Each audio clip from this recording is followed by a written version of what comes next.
The New Orleans Saints have already made one big move ahead of the NFL draft. Could they make another and trade back on draft day? Saints haven't done it in a long time, but could this be the year? We got all that and a little bit of lagniappe for you on today's episode of Locked On Saints. You are Locked On Saints, your daily New Orleans Saints podcast. Part of the Locked On Podcast Network, your team every day.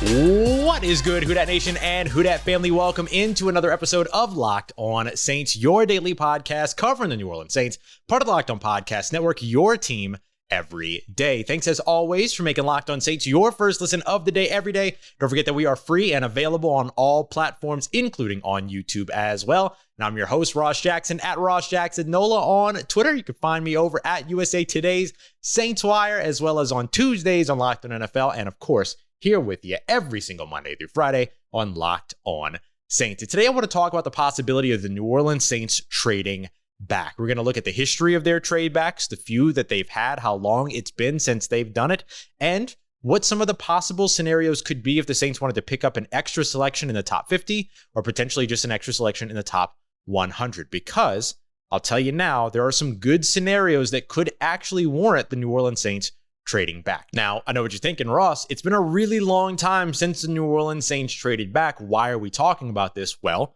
a lot of us have been talking a little bit about how Mickey Loomis, the general manager of the New Orleans Saints, mentioned in his talk with Peter King that he would be interested in hoping that the Saints could grab 3 of their top 20 to 25 players off their board at pick 16, 19, and 49. But one of the things that he also said was that this move gives them the flexibility that, depending on how they feel about being able to grab those top 3 20 to 25 players, then that puts them in a situation where they could potentially look at the value of trading back. And if the value is there, that it would certainly be something that they would look at. So this is definitely something we're talking about because this could be the year. I mean, there's effectively a law of averages conversation to be had here, right? When's the last time that the New Orleans Saints have traded back? Well, that would be all the way back in 2007. In fact, since 2006, we'll call it the beginning of the Loomis and Payton era, the Saints have only traded back twice, and it was the first 2 years, 2006, where they did it twice, and then 2007. Now, we're going to take a deeper dive next week into the Loomis and Ireland era, which began in 2015, with Jeff Ireland becoming the, at the time, director of college scouting. Now he's moved on to assistant VP of college scouting and assistant general manager, all of these, or rather VP of college scouting, as well as assistant general manager. But, we'll expand this one a little bit further back so we could talk more about kind of the Loomis era, which technically began in 2002, but as the New Orleans Saints, as we know them, really started to come about in 2006.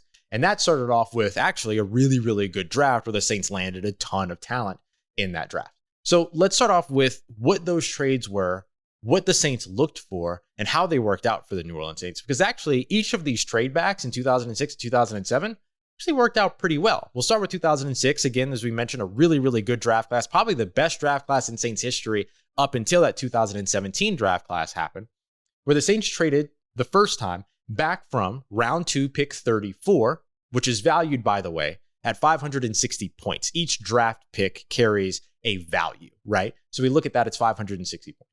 The Browns sent the Saints Jeff Fain as well as round 2, pick 43. So Saints moved back, 9 spots, basically. So that pick at 243 was valued at 470 points, which means Jeff Fain was valued at around 100 points. So with that, pick 43 in the second round after trading back from 34. So for that second trade in 2006, the Saints had just as much luck, just as much success. This one was another player and pick for pick trade. The Saints traded pick 99 in the fourth round, which is valued at 104 points. They moved back to pick 108, which got them 78 points. And then they also got Hollis Thomas, offensive lineman. And so, you could see Hollis Thomas was maybe valued around 30 points there. With pick 108 in the draft, the Saints drafted Jahri Evans. So Jahri Evans, Roman Harper, Saints Hall of Famers, Saints legends. That worked out really well for them back in 2006. And we also know, again, 2006 was one of their best draft classes. 2007, the following year, the Saints traded back again, this time trading out of the second round. This was picks for pick trade here. So this gives us an idea of what the Saints look for in terms of value, like really look for in terms of value. Pick 258, right? Round 2, pick 58 was the pick that the Saints traded away. That's valued at 320 points. They ended up moving into the third round at pick 66, and then also picked up a fifth rounder, 145. So then that third rounder was valued at 260 points. The fifth rounder was valued at 33 points. So this one, they actually came in under value in terms of the trade value. They had 320. They picked up about 293 points there. So they sacrificed about 30 points to move back, but they were able to do that because of the players that were left on the board, and it felt like they were making the right decision. That's why a part of this is something to look at on draft day, because trading back early, you don't really know who's going to be on the board when. So when you look at the Saints here, they ended up using pick 66 to draft defensive back Usama Young, and they picked up David Jones later on at pick 145. Usama Young ended up, of course, winning a Super Bowl with the team a few years later. So the Saints have majority come out well when they've traded back, but they don't do it very often. The Saints traded back in 2006, 2007. The Saints traded up in drafts 2007, 8, 9, 10, 11, 13, 14, 15, 16, 17, 18, 19, 20, and 21. And they technically traded up again here in 2022 as well. I guess it depends on how you look at it, right? Did they move from 18 to 16 and add 19 with their future first? Or did they move from 18 to 19 and add 16 with their future first? But in any case, you still moved from next year into a first round pick this year. So I would still call it trading up, regardless of how you look at the relation between 18, 16, and 19. So for me, when you look at this, you see the Saints, of course, have a little bit of a pattern here. 2006 was the first year of Sean Payton. They did not trade up. In 2012, there was no Sean Payton. He was not allowed to have contact with the team. They did not trade up. Here in 2022, it'll be the Saints' first draft without Sean Payton since 2006, with the exception of 2012. And they've already traded up. So they're already sort of breaking a little bit of a tendency here, even though it's not really a tendency. It's more correlation than it is causation.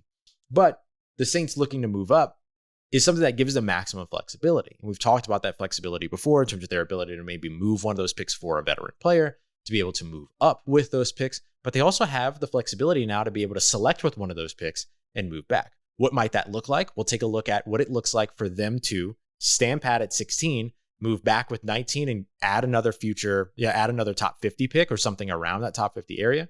But then we'll also take a look at what it would mean for them to add a top 100 selection as well. We'll get to those and a couple of mock drafts with it as we continue on with today's episode of Locked On Saints. Before we dive into all of that, the Clippers hosting the New Orleans Pelicans today. Absolute opportunity for the Pelicans to upset and send home another Los Angeles basketball team. Make sure you're checking out Locked On Pelicans and Jake Madison for everything you need for this matchup. And make sure you're checking out betonline.net as well for everything that you need around all of the odds, lines, and props that will be involved in that game. And if you don't want to bet on your favorite teams, I completely understand. There's still a ton more for you to look at across the playoffs. There's esports that you can get in on, Major League Baseball, of course, and there's even futures, props, things like that for the NFL draft as well that you can get in on. There's certain over-unders for players, things like that. So go and check them out over at betonline.net, your number one source for everything that you need sports betting, as well as, of course, all of the odds, lines, props, trends, action, everything that you need. It's there for you. betonline.net, where the game starts. All right, family, continuing on with today's episode of Locked On Saints. Thanks as always for making us your first listen of the day every day. Don't forget, we have extensive NFL draft events going on here across the Locked On Podcast Network. Go subscribe to the Locked On NFL YouTube page right now so you can catch all 3 days of live events beginning on the 28th at 7 p.m. Eastern Time, where we'll start our live draft coverage from the studios in Dallas, Texas. But we also have the Odyssey and Locked On NFL, or Locked On Ultimate Mock Draft as well. So you can check that out April 18th. That's going to release on Monday through the 22nd with an extra episode on the 25th. To find that, you can subscribe to the Locked On NFL podcast, wherever you get your podcasts, or you can subscribe and search the Ultimate Mock Draft 2022. Okay, so we want to take a look now. Speaking of mock drafts, we're going to do a couple of mock drafts because we're going to look at what it looks like for the New Orleans Saints to move back. And again, I know the Saints haven't done it since 2007, right? We just laid out the history of it. But at this point, Mickey Loomis is acknowledging that it could be something that they look at. So we should talk about what the possibilities look like and what would possess the New Orleans Saints to do something like this. And a big piece of it would be trying to add another top 50 selection. Remember, Mickey Loomis also said in the same interview, in the same conversation, and I think we're hearing it from other draft experts as well, like Daniel Jeremiah, that the Saints are looking to add starters or in position to add starters with 16, 19, and 49. Logically, as well, that 16, 19, and 49 could mean that they could end up with 3 of their top 20 to 25 prospects That means adding another top 50 selection could mean that they could walk away with 4 of their top 20 to 25 prospects. So trading down does make a bit of sense if you're able to add one of those top 50 picks or something thereabout. So there's a couple of examples in terms of how to do this, right? So the Saints could trade out of the first round completely, right? Let's say they select at 16. They're very happy with what they got there. Let's say their top tackles are already off the board. So they go wide receiver. They grab, let's say, Chris Olave, right? You get to 19. You got a couple of wide receivers left, but do you want to double up at wide receiver immediately? Would be a lot of fun, but maybe that's not necessarily something that the Saints are interested in doing. So instead, they want to flip that capital, move back, and they just decide to move out of the first round entirely. There's a world in which the Saints pitch to the Seattle Seahawks, hey, there's a couple of quarterbacks left on the board. Your choices are going to be Drew Lock, Baker Mayfield, or one of these quarterbacks on the board.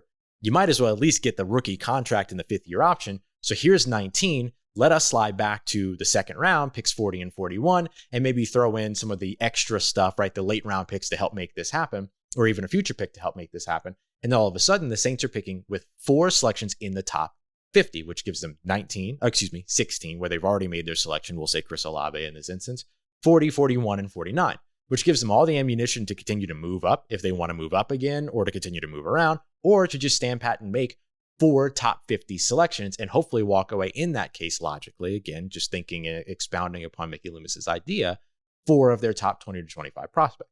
Maybe that feels a little bit too steep for you. Maybe it doesn't feel like Seattle's really going to give that up, 40 and 41. You have to remember, though, of the sort of upcharge for the fact that they would be moving up to grab a quarterback. But maybe they don't want to do that. Okay, here's a way that you can stay in the first round and add 2 top 50 selections. You can move picks 19 and 120 from the New Orleans Saints over to Kansas City and pick up picks 30 and 50 along with a late pick swap to help make things happen. And then again, you're picking with 4 selections in the top 50 with 2 first-round selections still. 16, 30, 50, and 49 and 50, and you're back-to-back there. So those are some ways to add some top 50 picks. Here's another way to add one that might feel a little bit more realistic. Remember, premiums happen when quarterbacks are on the board, things like that, but keeps you in the 50 range, but doesn't necessarily give you a top 50 pick, but it'll get you 59. And this would be moving back with the Green Bay Packers. Picks 19 and 161 from the New Orleans Saints, and here's where we're going to do our mock draft, by the way. Packers then send picks 28 and 59. So for New Orleans, they end up with 16, 28, 49, and 59. It's not 4 top 50 selections, but it's close. It's in the range, right? You could work to move up if you wanted to move up. Gives you some flexibility there in the second round as well. So we'll do our mock draft here, just picking at those spots, just to give an example of what you might be able to walk away with. If you're able to grab one of your top wide receivers right away at pick 16, I'll go Chris Olave here, but you can also say Jameson Williams. You can say Treylon Burks. You can say Drake London, who, by the way, is running today. So we'll learn a little bit more about Drake London a little bit later. You will get Chris Olave at 16. I went Jaquan Brisker at 28. You could go an offensive tackle there. Maybe if you like Bernhard Raimann and you want to get a 5th-year option on the OT, go for it. Get him at 28. At 49, I was able to sweep up Bernhard Raimann. If he comes off the board early, then I can go to somebody else like an Abraham Lucas, who I was talking about in yesterday's episode, that I think is a massive sleeper from Washington State. And then at 59, I was able to circle around and I was able to get Travis Jones. So maybe I don't get 4 top 50 selections, but what I did get are 4 starters. I got a starter at wide receiver, safety, offensive tackle, defensive tackle. Those are big needs for the New Orleans Saints. I'm not worried about grabbing a quarterback here because if the goal is to land starters with those selections, I'm not going to grab a guy that's going to sit on the bench for a year, potentially 2 years. So for me, this could be an easy way for the New Orleans Saints to go ahead and pick up an extra top 50 selection and walk away with 4 starters as opposed to just 3 starters from this year's draft, and not really cause yourself a bunch in terms of that 5th-year option, all these 5th-year options coming up at the same time. You're walking away with 2 of them, just like if you selected at 16 and 19.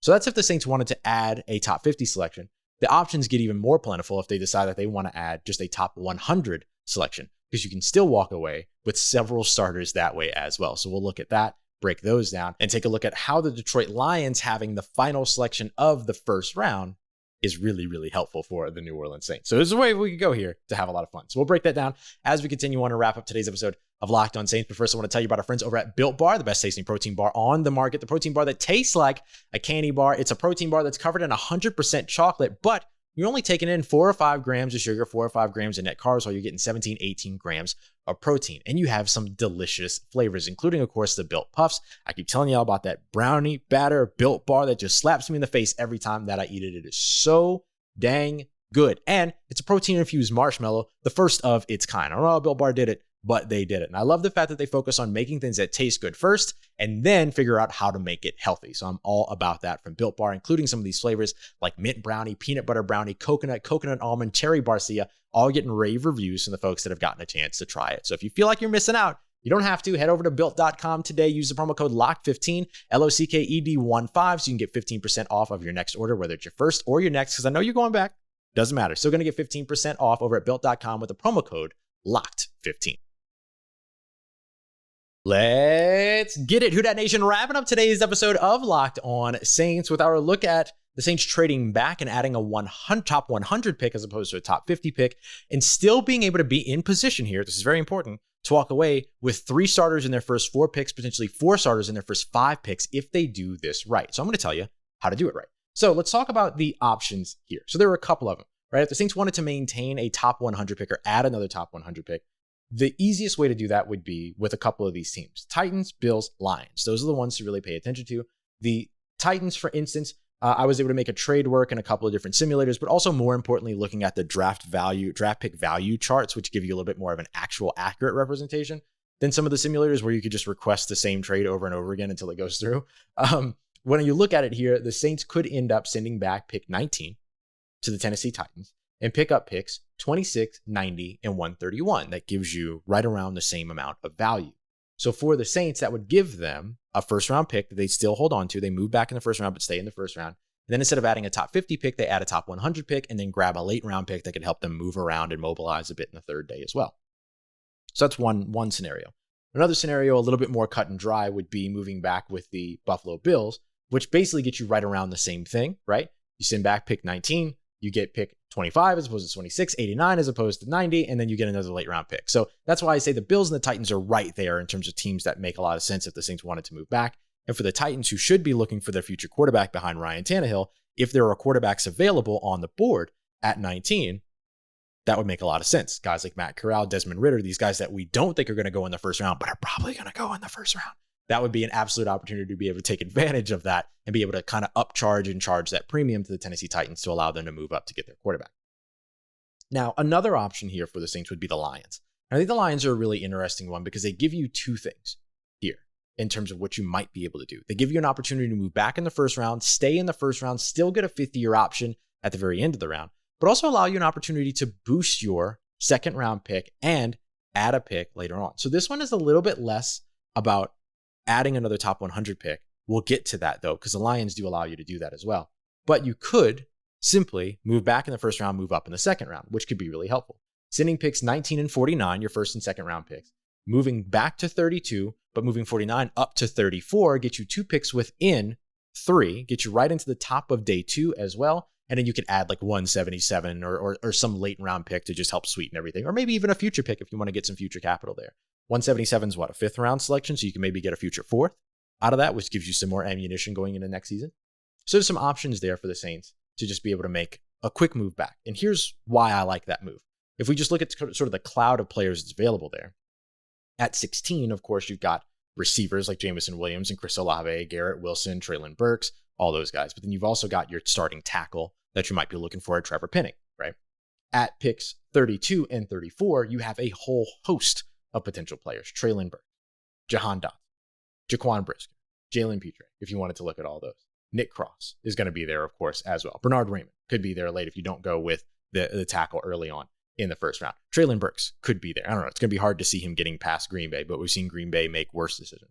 And then, of course, I mentioned Jahan Dotson already. So, like, there's these opportunities there for you to do that. So, in my mock for this one, I went with 16, Trevor Penning, 32, Jahan Dotson, 34, Jaquan Brisker. Bam. 3 starters right there with the first 3 selections. That's the point. But let's say you wanted to fancy things up just a little bit more. Just a little tiny bit more, right? You could also add a top 100 pick in this same scenario by trading with the Detroit Lions, sending 19 and 49 along with your pick 120 to get from the Lions 32, 34, and 97. If you needed to add 161 or 194 from the Saints as a little bit of a sweetener, you can. You could add a future pick as a little bit of a sweetener, all those other things. Here's why I mentioned that. Because you can still walk away with 4 starters or 3 starters in your first 5 picks in this scenario, and also invest in your future. So this is a really interesting kind of way to look about this, right? At 16, Chris Olave, or your favorite wide receiver, right? Jameson Williams, all that. Trevor Penning was already off the board. So I got to find offensive tackle somewhere else, but that's okay. I can, because I have all these top 100 picks. At 32, at the end of the first round, I could go Bernhard Raimann. I could get the 5th-year option on the offensive tackle there, but also Desmond Ridder was still on the board. So if I want to go ahead and say, all right, I want to get 3 starters in the first 4 selections, I can still do that, but also invest in a quarterback just in case I need one in the future, right? Investing at quarterback is not a bad option. Packaging all of your first round picks to move up to grab them, not a great idea, but investing in quarterback, not a bad option. So at 32, I was able to go Desmond Ridder, which gives me the 5th-year option on him later on. At 34, rolling around just 2 picks later, I was able to go Jaquan Brisker because I added that extra top 100 selection. I was able to move up with a couple of my picks, 97 and 161 in this instance to get up to 72. Probably more realistically, 97 and 120 would be what that would take. But either way, or a future pick, move up to 72, get my guy Abraham Lucas, the offensive tackle out of Washington State, going ahead and grabbing a guy who's 6'7", 315 pounds, but moves like crazy. And I should be able to put him in a situation to where he is working over on the right side. And then I can move Ryan Ramczyk over to the left side. So there I've gotten a 3rd starter. And then by the time that I roll around at pick 98, my cup, it overrunneth. I have a ton of options. I can go with Greg Dulcich. It's my top tight end in this year's draft. That would be an immediate starter for me. I could go instead and I can look at, let's say, wide receiver. I could double up at wide receiver and grab Jalen Tolbert. I can get Wan'Dale Robinson to get some run after catch opportunities there. I can go and grab, I can go look at running backs and grab a running back that I know is a really, really good fit, which we're going to break down more at the beginning of next week with James Cook, or I can go with my favorite guy in Rachaad White. I could go even further and I could say, okay, I want to get an interior defensive lineman. No problem. John Ridgeway is there from Arkansas. I could reach a little bit and go Tito Agbania, or I can wait around for that. Haskell Garrett, I could wait around for as well. So it just gives me a ton of opportunity there to be able to walk away with 4 starters. If I pick at the right position here, a tight end or interior defensive line, I've got another starter at that point. So I can walk away with 4 starters, 3 at premier positions in terms of what I need right now: wide receiver, safety, and offensive tackle. Invest in the future at quarterback if I want to do that, right? If I just want to have that backup plan, and then go ahead and grab an additional 4th starter at pick 98. This is kind of a dream scenario, right? If you decide to trade back. It's not the only way that the New Orleans Saints can win the draft, of course. They can do it by standing pat at 19, standing pat at 16, standing pat at 49, and just making the right selections, getting the guys that they need, maybe even moving up from 49 to ensure that you get there. What this does in terms of this trade with the Detroit Lions is that it gives you a second first-round pick still at 32, but then closes the gap to make sure you can get 3 of those top 20 to 25 players. So even if you don't go with Desmond Ridder in this situation, like I did at 32, you can go with one of your top offensive tackles. There, you can go with the safety at 32 and get a 5th-year option on the safety. I'd rather get it on the offensive tackle and then circle around and then get that guy. It just closes the gap a little bit between 19 and 49 to have the gap be instead between 32 and 34. Yes, it extends the gap between 16 and 32, but your late first-round options are your late first-round options. And if you've got guys that you think are going to be top 20 or 25 at 49, you're comfortable with moving back to 32 and 34. It's just a simple way to look at it and a simple way to sort of close that gap a little bit. So those are some options for the New Orleans Saints if they decide to trade back, which again seems not unlikely, but we haven't seen the Saints do in a long time. But this could be the draft to get it done because of the immense amount of depth at some of the positions where they're looking for immediate starters. Coming up on Monday, we're going to have another mock draft, right? It'll be mock draft Monday. We'll take a look at the Locked On NFL Draft Guys mock drafts. We'll go through Dane Brugler's over at The Athletics, and we'll look at our own. And we're going to be joined by a special guest next week as well, good old Seth Galina from Pro Football Focus. So we'll have a lot of good stuff for you next week, including looking at the best running back fits in this year's draft and what, of course, the New Orleans Saints look for in terms of their trends and tendencies since 2015. So we got a ton to break down. You won't want to miss 1 second of it over here at the Locked On Saints podcast. Thank you so much for making us your first listen of the day. For your second listen, go and check out that Locked On NFL Draft podcast. Eric Crocker, Ryan Tracy doing some phenomenal work over there getting you ready for the NFL Draft. As always, I appreciate you so much for making me a part of your day. And for everything else that you need around your New Orleans Saints in between these episodes, make sure you follow me on Twitter at Ross Jackson, NOLA. Hit me up. Let me know how the family's doing. Let me know how you're living. Let me know how your mom and them. And trust you, that nation. I'll holla at you.